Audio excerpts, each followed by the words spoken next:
ಅಂಥ ಸ್ಥಾನದಲ್ಲಿದ್ದು ಒಬ್ಬ ಮ್ಯಾಜಿಸ್ಟ್ರೇಟ್ರು ನ್ಯಾಯಾಧೀಶರನ್ನ ಜಡ್ಜ್ ಕರೀರಿ ಅಂತ ಅಂದರೆ ಏನು ಜಡ್ಜ್ ಏನು ಇವ್ರ ಮನೆ ಇದ್ದ? ಜಡ್ಜಿಗೆ ಏನು ಬೆಲೆ ಇದೆ ಅನ್ನೋದು ಗೊತ್ತಿಲ್ವಾ ಈ ಭಾರತ ಸಂವಿಧಾನದಲ್ಲಿ? ಏನು ಪ್ರೆಸಿಡೆಂಟಾ ಅಮ್ಮ, ಇಂಡಿಯನ್ ಪ್ರೆಸಿಡೆಂಟಾ? ಅಂದ್ರೆ ಮಾತುಕತೆ ರೀತಿ ನೀತಿ ಸರಿಯಿಲ್ಲ ಅಂತ ಸರಿಯಿಲ್ಲ. ಹೌದು, ಸರಿಯಿಲ್ಲ. ಇಲ್ಲಿ ಬಂದಿರೋರು ನನ್ನ ಸಂಬಂಧಿಕರು ಬಂದವ್ರೆ, ಅವ್ರಿಗೆ ಯಾಕೆ ಸಂಬಂಧಿಕರು ಬರಲ್ಲ? ಎಲ್ಲರ ತಲೂ ಇದೆ, ಎಲ್ಲ ಇದೆ ಬೆಳಕಳವ್ರದ್ದು ಆಗಿರೋದು.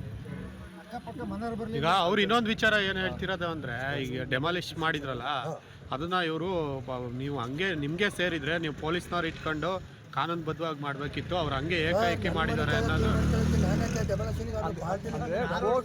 ಕೋರ್ಟಿಂದ ಆದೇಶ ಪ್ರಕಾರ ಯಾವುದು ಮಾಡಿಲ್ಲ ಅಂತ 6 ವರ್ಷದಿಂದ ಆ ಎಮ್ಮಗೂ ನಮಗೂ ಇತ್ತಲ್ಲ, ಕೋರ್ಟಿಗೆ ಯಾಕೆ ಬರಲಿಲ್ಲ, ಬಾಕ್ಸಿಗೆ ಯಾಕೆ ಬರಲಿಲ್ಲ? ನಾನು ಬಾಕ್ಸಿಗೆ ಹೋಗಿದ್ದೀನಿ, ಬಾಕ್ಸಿಗೆ ಹೋಗಿದ್ದೀನಿ, ಕೋರ್ಟಿಗೆ ಯಾಕೆ ಬರಲಿಲ್ಲ? ಹೋಗಿಲ್ವಾ, ತಗೊಂಡಿಲ್ವಾ? ನನ್ನ ಜಾಗ ನಾನು ಹೆಂಗಾರ ಮಾಡ್ಕೊತೀನಿ, ನನ್ನ ಜಾಗ ನಾನು ಏನಾರು ಮಾಡ್ಕೊತೀನಿ. ಕಾಂಪೌಂಡ್ ನಂದಯ್ಯ, ನಾನು ಮಾಡ್ಕೊಂಡಿದ್ದೀನಿ, ಕ್ಲೀನ್ ಮಾಡ್ಕೊಂಡಿದ್ದೀನಿ, ದೊಡ್ಡ ನಂದಯ್ಯ.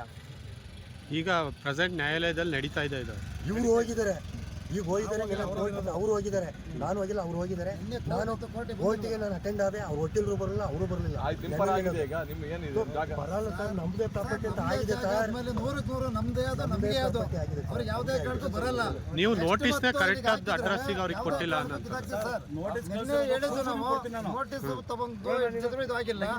ದಯವಿಟ್ಟು ನೆಕ್ಸ್ಟ್ ಏನಾರ ಬಂದು ಇದಕ್ಕೆ ಪ್ರವೇಶ ಮಾಡಿದ್ರೆ ಯಾವುದೇ ಕಾರಣಕ್ಕೂ ಇದಾಗ್ತೇವೆ, ಯಾವುದೇ ಕಾರಣಕ್ಕೂ ಬಿಡಲ್ಲ. ನಿನ್ನೆ ಕೋರ್ಟಿಗೂ ಬರಲಿಲ್ಲ, ಅವ್ರ ದೌರ್ಜನ್ಯಕ್ಕೆ ನಾವು ಎದುರ್ತಾ ಇಲ್ಲ. ಒಂದು ಮಾತಿ ರೀತಿಗೆ ಜೀವನ ಕೊಡ್ತೀವಿ ನಾವು.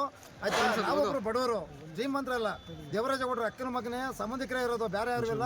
ಅವ್ರ ಸಂಬಂಧಿಕರು ಬಂದು ನಿಂತ್ಕೊಳ್ಳಿ, ಅಕ್ಕಪಕ್ಕದವ್ರು ಮನೇಲಿ ಬರಲಿ ಇಲ್ಲಿ ಏನು ಅಂತ ಹೇಳಿ. ದಯವಿಟ್ಟು ನಾವು ಈ ಜಾಗಕ್ಕೆ ನಾವು ನಿಮಗೆ